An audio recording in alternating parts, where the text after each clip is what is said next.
Hello बच्चों, स्वागत है आप लोगों को हमारे यूट्यूब चैनल विजन क्लासेस पे। मैं प्रकाश सर आज आप लोगों को बताऊंगा इक्विपोटेंशियल सरफेस के बारे में। ठीक है, जो कि फिजिक्स में पढ़ना है, क्लास 12th में पढ़ना है। ठीक है, तो इक्विपोटेंशियल सरफेस होता है क्या, यानी समविभव सतह क्या होता है, किसे कहते हैं समविभव सतह। देखिए, सम मतलब क्या होता है, समान। सम मतलब क्या होता है, समान। इक्वि मतलब इक्वल है ना, होता है जी, है ना, वर्ड से पकड़िए, है ना। अब विभव मतलब क्या है, विभव पोटेंशियल, है ना, यानी कि समान विभव पोटेंशियल, है ना, समान पोटेंशियल। सतह मतलब जानते हो, सरफेस। कहने का मतलब यह है कि वैसा सरफेस, है ना, जिस पर विभव का मान क्या होता है, समान होता है। क्या होता है, समान होता है, इक्वल होता है। अब इक्वल मतलब क्या, फिक्स्ड होगा।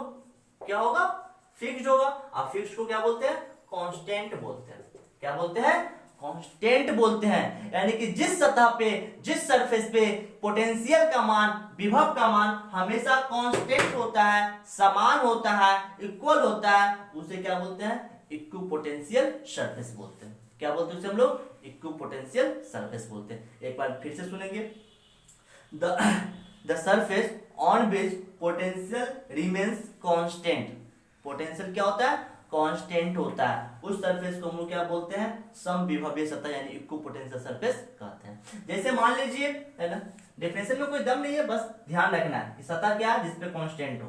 क्या कांस्टेंट हो, तो पोटेंशियल क्या हो, कांस्टेंट हो। अगर पोटेंशियल कांस्टेंट है तो वो क्या कहलाएगा, समविभवीय सतह कहलाएगा। हो गया। चलिए, ये है आपका आउटवर्ड। आउटवर्ड में ही लेता हूं मैं, बाहर की ओर। अब मैं इसका प्रॉपर्टी भी बताऊंगा, प्रॉपर्टी भी समझिएगा आप लोग, इसके गुण क्या क्या होते हैं। ठीक है, मान लीजिए एक सरफेस ये है, एक सरफेस ये, एक सरफेस ये, तीन सरफेस मैंने लिया, है ना। और यहाँ पे मान लीजिए कोई चार्ज होगा, पॉजिटिव चार्ज, है ना। आउटवर्ड है तो पॉजिटिव चार्ज ही होगा, नेगेटिव रहेगा तो इनवर्ड की तरफ रहेगा। मैं पॉजिटिव चार्ज लेके चलता हूँ। तो 1 2 3 तीन सरफेस मैंने लिया, है ना। इसका मान लीजिए पोटेंशियल कुछ होगा, इसका पोटेंशियल कुछ होगा, इसका पोटेंशियल क्या होगा, कुछ होगा, कुछ तो कुछ होगा ही, है ना। अगर मैं मान लेता हूं, है ना, कि surface surface 1 2 and 3 have constant potential. क्या है उसका, कांस्टेंट पोटेंशियल है। मतलब सरफेस 1 2 3 जो है ना, उसका पोटेंशियल क्या हमेशा कांस्टेंट है ना। Then surface 1 2 and 3 are equipotential surface. कौन सा सरफेस होगा, equipotential surface. Equipotential surface, potential surface. ठीक है, मतलब कहने का यह है मेरा यहाँ पे कि सरफेस 1 2 3 मतलब सतह 1 2 3 का विभव क्या है, स्थिर है, मतलब कि समान है, कांस्टेंट है। तो है ना, सतह 1 2 3 क्या होगा, समविभवीय सतह होगा। क्या सतह होगा, समविभवीय सतह होगा। इतना समझ में आ रहा है, कोई दिक्कत नहीं है, इतना समझ में गया। अब इसका कुछ प्रॉपर्टी, कुछ पहले एक नोट देखते हैं कि नोट में इसका क्या होगा। ये तो डेफिनेशन मैंने आपको बता दिया समविभवीय सतह होता है क्या।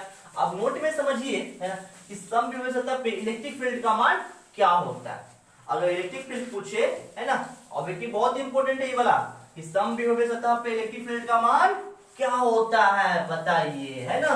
तो देखिए, समविभव सतह पे जो अगर विभव का मान पूछे, पोटेंशियल का मान पूछे, v का मान पूछे, तो v क्या होता है, कांस्टेंट होता है। v क्या होता है, अरे बोलना यार, v क्या होता है, कांस्टेंट होता है ना।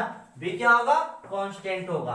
यानी कि समविभव सतह पे विभव का मान स्थिर होता है। अगर ऑब्जेक्टिव में पूछे कि समविभव सतह पे इक्विपोटेंशियल सरफेस पे विभव का मान क्या होता है, घटता है, बढ़ता है, स्थिर रहता है, तो स्थिर रहता है। क्या रहता है, स्थिर रहता है। अब बात करते हैं इलेक्ट्रिक फील्ड का मान क्या हुआ, तो दोनों तरफ डिफरेंशिएट करते हैं, डीबीएस डब्ल्यूआरटी आर या एक्स, किसी के रिस्पेक्ट में कर लो, है ना। मैंने बता रखा है रिलेशन इलेक्ट्रिक फील्ड इंटेंसिटी और पोटेंशियल के बीच। अगर आपने नहीं देखा अभी तक उस वीडियो को, तो डिस्क्रिप्शन बॉक्स में उसका लिंक दिया रहेगा, पहले उसे समझे, फिर आप लोग इसे समझे, बहुत ज्यादा समझ में आएगा। चलिए, डी बाई डी आर भी है, डी बाई डी आर, फिर यहाँ पे क्या है, कांस्टेंट है। ठीक है, तो D V by D R constant के डिफरेंशिएशन जल्दी बोलिए, बोले सर जीरो। क्या होता है कांस्टेंट का डिफरेंशिएशन, जीरो। किसी भी कांस्टेंट को आप डिफरेंशिएट करते हो वो क्या देता है, जीरो देता है। आप लोग मैथ में पढ़े होंगे, ना तो फिजिक्स में पढ़े होंगे, बेसिक कांसेप्ट में। अच्छा, दोनों तरफ माइनस से मल्टीप्लाई करेंगे तो minus D by D are minus zero का मतलब तो जीरो ही ना होता है जी, तो जीरो। अब minus D by D are क्या बोलते हैं, जल्दी बोलिए, बोले सर ई बोलते हैं, तो इक्वल टू क्या हो गया, जीरो। यानी यहां से क्या समझा आप लोगों ने, क्या समझा आपने, समझा कि अगर सम विभव सतह है तो उसमें पोटेंशियल का मान तो कांस्टेंट होगा, लेकिन इलेक्ट्रिक फील्ड का मान क्या हो रहा है, जीरो हो रहा है। क्या हो रहा है, जीरो हो रहा है। ये बहुत इंपॉर्टेंट बात है, एकदम बहुत इंपॉर्टेंट, वेरी इंपॉर्टेंट है ना। इसको नोट में आप लोग लिखेंगे क्या कि सम विभव सतह पे इलेक्ट्रिक फील्ड का जो मान होता है वो क्या होता है, शून्य होता है। बहुत बार पूछा क्वेश्चन ये वाला है ना, कि सम विभव सतह पे इलेक्ट्रिक फील्ड का मान क्या होता है, जीरो होता है, विभव का मान क्या होता है, कांस्टेंट होता है। इतना समझ में आ रहा है ना, कोई दिक्कत ना हुआ, इतना पहले आप लोग जल्दी से नोट कीजिए। चलिए अब हम लोग बात करते हैं प्रॉपर्टीज ऑफ इक्विपोटेंशियल सरफेस, यानी सम विभव सतह का गुण क्या होता है। सम विभव सतह का गुण देखते हैं। पहला गुण देखते हैं हम लोग फर्स्ट पॉइंट में। अगर मान लीजिए कोई पॉजिटिव चार्ज है, क्या है, पॉजिटिव चार्ज। कौन सा चार्ज है, कोई ना कोई पॉजिटिव चार्ज, ठीक है। ये सरफेस यहाँ पे क्या आपका पॉजिटिव चार्ज है। ड्यू टू पॉजिटिव चार्ज है ना, इलेक्ट्रिक लाइंस ऑफ फोर्स जो होता है आपका, इलेक्ट्रिक लाइंस ऑफ फोर्स वो होता है आउटवर्ड। ये मैंने आप लोगों को पहले समझा रखा है। Due to positive charge electric lines of force directly outward, मतलब कि धन आवेश के कारण है ना, विद्युतीय बल रेखाएं जो होती है बाहर की ओर होती है। किस ओर होती है, बाहर की ओर होती है। बाहर की ओर तो होती है, लेकिन ये जो इक्विपोटेंशियल सरफेस है, सम विभव सतह है, इस सम विभव सतह पे क्या होता है, लंब होता है।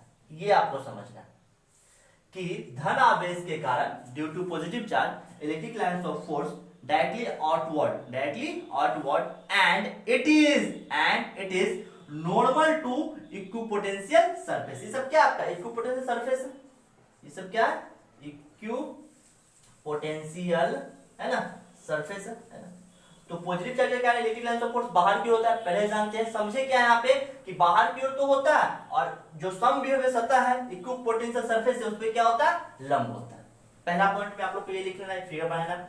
सेकेंड पॉइंट, फिर हम लोग अगर सेकेंड पॉइंट में इसी को हमें ऐसे कर देता हूं। सेकेंड पॉइंट में क्या करेंगे, यहाँ पे कर देंगे नेगेटिव चार्ज। क्या कर देंगे, नेगेटिव चार्ज। और जैसे नेगेटिव चार्ज आएगा तो इलेक्ट्रिक लाइंस ऑफ फोर्स जो होगा इनवर्ड होता है, आपको याद होगा। किसकी ओर होता है, अंदर की ओर होता है। कैसे होता है, अंदर की ओर होता है, अंदर की ओर, ठीक है। अंदर की ओर करेंगे सबको, ठीक है, अंदर की ओर। तो लिखेंगे फिर सेकेंड पॉइंट पे, due to negative charge electric lines of force directly inward and it is normal to equipotential surface, है ना। देखो तो डिफरेंस सिर्फ इतना हुआ कि नॉर्मल तो दोनों कंडीशन में, पॉजिटिव जब लिया चार्ज तो भी नॉर्मल है, नेगेटिव चार्ज लिया तो भी क्या नॉर्मल है। डिफरेंस सिर्फ इतना ही है कि पॉजिटिव का क्या आउटवर्ड में और नेगेटिव का क्या इनवर्ड में, ठीक है ना। तो सिंपल लिखेंगे ऋण आवेश के कारण, ऋणात्मक आवेश के कारण विद्युतीय बल रेखाएं अंदर की ओर होती है ना, और यह सम विभव सतह पर क्या होती है, लंब होती है। क्या होती है, लंब होती है। तो इसको भी आप जल्दी से बना लीजिए। अब बात करते हैं कि अगर पॉजिटिव है ना, अगर नेगेटिव है तब क्या होगा। जैसे मान लीजिए यहाँ पे कोई चार्ज है ना, एकदम ध्यान से, पॉजिटिव चार्ज है, इससे ठीक सामने एक चार्ज और है, वो भी क्या आपका पॉजिटिव है ना। इसको मैं डॉट लाइन से बनाता हूँ। इक्विपोटेंशियल सरफेस ये क्या आपका इक्विपोटेंशियल सरफेस, ये क्या आपका इक्विपोटेंशियल सरफेस है। यहाँ भी बनाता हूँ, थोड़ा ध्यान समझेंगे। ये डॉट लाइन से मैंने क्या बनाया, देखिए थोड़ा सीधा होना चाहिए, थोड़ा सा ठीक है। ये मैंने बनाया इक्विपोटेंशियल सरफेस। अब मैं जो थर्ड लाइन जो आ रहा है इसको मैं ऐसे लेके चलता हूँ, ऐसे ऐसे लेके चलता हूँ, ठीक है। इसको मैं फिर ऊपर से ऐसे लेके चलता हूँ, एकदम इजी है, ठीक है, एकदम ऐसे लेके चलता हूँ। सॉरी, थोड़ा सा ऐसे करेंगे हम, है ना, ऐसे हो, ठीक है। ये क्या आपका इक्विपोटेंशियल सरफेस हो गया। अब यहाँ पे जो इलेक्ट्रिक लाइंस ऑफ फोर्स होता है वो कुछ इस तरह से होता है। पॉजिटिव चार्ज है ना, तो ये तो बाहर क्यों निकालेगा ना, कटेगा नहीं। इस बात पे ध्यान रखिएगा, एक दूसरे को काटेगा नहीं। जितना प्रॉपर्टी पढ़े हो ना आप लोग इलेक्ट्रिक लाइंस ऑफ फोर्स का, सेम वही प्रॉपर्टी किसका, इक्विपोटेंशियल सरफेस का, है ना, ये क्या होगा, आउटवर्ड होगा, क्या होगा, outward. Due to positive charge आपने जस्ट पढ़ा है कि इलेक्ट्रिक लाइन्स ऑफ फोर्स क्या होता है, आउटवर्ड होता है, यानी बाहर की ओर होता है, बाहर की ओर, है ना, इस तरह से होता है। यानी कि थर्ड पॉइंट में लिखेंगे हम लोग, है ना, कि ड्यू टू पॉजिटिव चार्ज, है ना, या two positive charge, due to two positive charge electric lines of force as follow, है ना, दो धनात्मक आवेश के कारण समविभव सतह निम्नलिखित प्रकार की होती है। हो गया थर्ड पॉइंट। अब बात करते हैं फोर्थ पॉइंट की। किसकी बात करते हैं, फोर्थ। अगर मान लीजिए यहाँ पे पॉजिटिव नहीं होता, क्या होता, नेगेटिव होता, यहाँ पे क्या होता, नेगेटिव होता, है ना, तब क्या होता, तब यहाँ पे केवल हम लोग क्या करते, डायरेक्शन को इंडिकेट करते, अंदर की ओर करते, क्या कर देते, अंदर की ओर, बस सेम ऐसा ही रहेगा लेकिन अंदर की ओर रहेगा। कैसा रहेगा, अंदर की ओर, उधर भी रहेगा अंदर की ओर, इधर भी अंदर की ओर, ठीक है ना। यहाँ पे दोनों तरफ क्या रहेगा, इनवर्ड डायरेक्शन रहेगा। किस डायरेक्शन रहेगा, इनवर्ड डायरेक्शन रहेगा, मतलब कि अंदर की ओर रहेगा। इजी कंसेप्ट है, थोड़ा ध्यान रखना है, अंदर हो गया। अब बात देखिए सर, ये सब तो ठीक है, अगर मान लीजिए कि दोनों पॉजिटिव था तो आपने बता दिया, नेगेटिव था तो बता दिया, लेकिन अगर पॉजिटिव नेगेटिव हो तब हम लोग क्या करें, अगर पॉजिटिव भी हो और क्या हो, नेगेटिव भी हो, तब हम लोग क्या करेंगे, उसका भी कॉन्सेप्ट मैं आपको बताता हूं, वो भी बहुत इजी है। जो आपने इलेक्ट्रिक लाइन्स ऑफ फोर्स में पढ़ा था ना, सेम वही कॉन्सेप्ट यहाँ भी रहेगा, ठीक है ना, कोई अंतर नहीं। खाली आपको क्या करना है, एक इक्विपोटेंशियल सरफेस होता है ना, उसको उसके चारों तरफ, चार्ज के चारों तरफ खींच लेना है, ठीक है। ये मैंने किया, ये मैंने किया, ठीक है, ये मैंने किया, ठीक है। चलिए अब देखिए, ड्यू टू मैंने क्या बताया, पॉजिटिव एंड नेगेटिव चार्ज। यहाँ पे मैंने कहा पॉजिटिव, यहाँ पे क्या आपका नेगेटिव है, पॉजिटिव एंड नेगेटिव चार्ज दोनों का। तो पॉजिटिव करंट क्या होता है, निकलता है, नेगेटिव इन करता है, इन करता है, इन करता है, इन करता है ना। इलेक्ट्रिक लाइन्स ऑफ फोर्स क्या होता है, पॉजिटिव से निकलता है, नेगेटिव में क्या करता है, इन करता है, ये ना होता है। तो due to positive charge electric lines of force directed outward and end into negative charge. End किसमें करेगा, नेगेटिव चार्ज जाके क्या करेगा, इंड करेगा, ऐसे, फिर क्या होगा, ऐसे। कोई दिक्कत, समझ में आ गया बात, है ना। तो ये सारा बात मैंने किसके बारे में बताया, इक्विपोटेंशियल सरफेस के बारे में आप लोगों को समझाया, ठीक है ना। पहले जल्दी से आप लोग इसको नोट कीजिए। चलिए अब आगे पॉइंट हम लोग देखते हैं, शायद पांचवा पॉइंट आप लोग का, जो भी हो आगे आप लोग बढ़ जाए, ठीक है, पांचवा छठा जो पॉइंट हो आगे बढ़िए। देखिए अब मैं आपको बताता हूं कि इलेक्ट्रिक इक्विपोटेंशियल सरफेस जो था ना, समविभव सतह, एक दूसरे के जितना नजदीक रहेगा ना, इक्विपोटेंशियल सरफेस एक दूसरे के जितना नजदीक रहेगा, उसका इलेक्ट्रिक फील्ड जो होगा उतना ही ज्यादा होगा।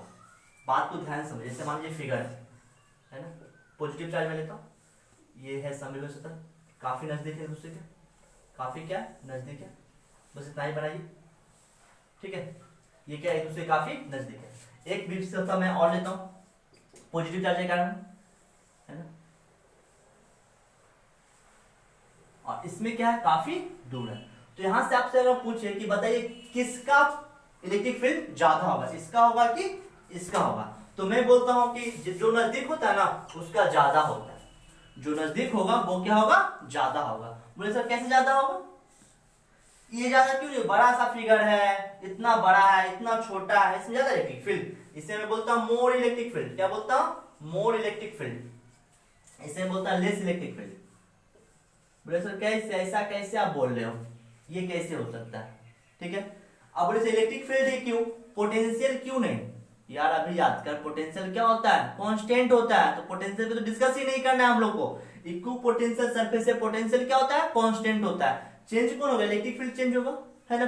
तो मैंने क्या बोला कि जो इक्विपोटेंशियल सरफेस एक दूसरे के नजदीक होता है उसका इलेक्ट्रिक फील्ड क्या होता है, स्ट्रांग होता है, मतलब बहुत ज्यादा होता है, प्रबल होता है, ठीक है। अब कैसे सोच समझिए, जैसे मान लीजिए मैंने क्या बताया था आप लोग को, we know that equal to क्या होता है, minus D by D R. बहुत इंपॉर्टेंट रिलेशन है, मैं बार बार आपको बोल रहा हूँ, इसका वीडियो पहले आपको जोड़ देगी कैसे आखिर ये आया, नहीं देख रहे तो समझ में थोड़ा दिक्कत हो रहा होगा कि आखिर लिख कहां से रहे। ये होता है, अगर यहां से हम क्रॉस गुना करें तो e इंटू, अच्छा सॉरी क्रॉस क्यों करें, क्रॉस करने की जरूरत नहीं है ना। अब देखिए सिंस ये जो dv है, ये तो v dv कांस्टेंट हो जाएगा, dv कांस्टेंट है, क्या है आपका, कांस्टेंट है, dv क्या आपका कांस्टेंट है। जब dv कांस्टेंट है तो e इक्वल टू लिख सकते हैं कांस्टेंट बाय dr, तो e 1 by dr, varies as 1/dr, यही ना बोलेंगे। यानी कि जो r क्या है, रीजन है, लेंथ r क्या था, लेंथ था ना। जैसे 1/4 पे epsilon naught by Q by R square या क्यू बाय आर जब हम लोग लिखते हैं, है ना, तो यहाँ पे r क्या होता है, r क्या है, लेंथ होता है, एक रीजन होता है। तो यहाँ पे तो लेंथ है, यहाँ पे क्या है, एक क्षेत्र है। वहां पे r क्या था, एक लेंथ था, लेकिन यहाँ पे r क्या है, एक क्षेत्र है। क्षेत्र मतलब क्या है, एक सरफेस का क्या रेडियस हो सकता है, जैसे कि ये रेडियस हो सकता है, ये रेडियस हो सकता है, ये रेडियस हो सकता है। तो r जितना ज्यादा बढ़ते जाएगा, है ना, e का मान उतना ही कमते जाएगा। यानी dr का वैल्यू अगर इंक्रीज करेगा, e का वैल्यू क्या करेगा, डिक्रीज करेगा। dr बढ़ेगा, e घटेगा। लेकिन dr जितना कम रहेगा, ये जो रेडियस है वो क्या रहेगा, जितना कम रहेगा, e का मान क्या होगा, उतना ही ज्यादा होगा। यही रिलेशन वहां से आता है। ये भी पॉइंट समझ गए कि क्षेत्रफल जितना कम रहेगा, इलेक्ट्रिक फील्ड उतना ही ज्यादा स्ट्रांग रहेगा। किसमें, इक्विपोटेंशियल सरफेस में, क्योंकि उसमें v का मान क्या होता है, कांस्टेंट होता है। इतना समझ में आ रहा। अब फिर आगे बात समझते हैं हम लोग। देखिए, जिस प्रकार मैंने बताया था कि इलेक्ट्रिक लाइंस ऑफ फोर्स जो होता है एक दूसरे को इंटरसेक्ट नहीं करता, एक दूसरे को काटता नहीं है, ठीक उसी प्रकार ये जो समविभव सतह है वो भी एक दूसरे को इंटरसेक्ट नहीं करता है। तो छठा पॉइंट में आपको लिखेंगे कि दो समविभव सतह एक दूसरे को प्रतिच्छेद नहीं करती है। अब क्यों नहीं करती है, तो वहां मैंने बताया था कि अगर दो विद्युतीय बल रेखाएं एक दूसरे को प्रतिच्छेद करेगी तो एक ही बिंदु पर दो विद्युत क्षेत्र की दिशा प्राप्त होती है, जो कि संभव नहीं है। ठीक उसी प्रकार अगर दो समविभव सतह एक दूसरे को प्रतिच्छेद करती है तो एक ही बिंदु पर विभव का दो मान प्राप्त होगा, जो कि संभव नहीं होता है। अगर क्वेश्चन आपसे पूछे कि दो समविभव सतह यानी दो इक्विपोटेंशियल सरफेस एक दूसरे को इंटरसेक्ट काटती क्यों नहीं है, तो सिंपल बोलेंगे कि अगर दो समविभव सतह एक दूसरे को काटेगी तो एक ही बिंदु पर दो विभव का मान प्राप्त होता है, जो कि संभव नहीं है। हो गया। तो आशा करता हूं इक्विपोटेंशियल सरफेस आप लोगों को काफी अच्छा समझ में आया होगा। अगर समझ में आ रहा है तो वीडियो को ज्यादा से ज्यादा शेयर कीजिए और चैनल को सब्सक्राइब कीजिए। ठीक है, धन्यवाद।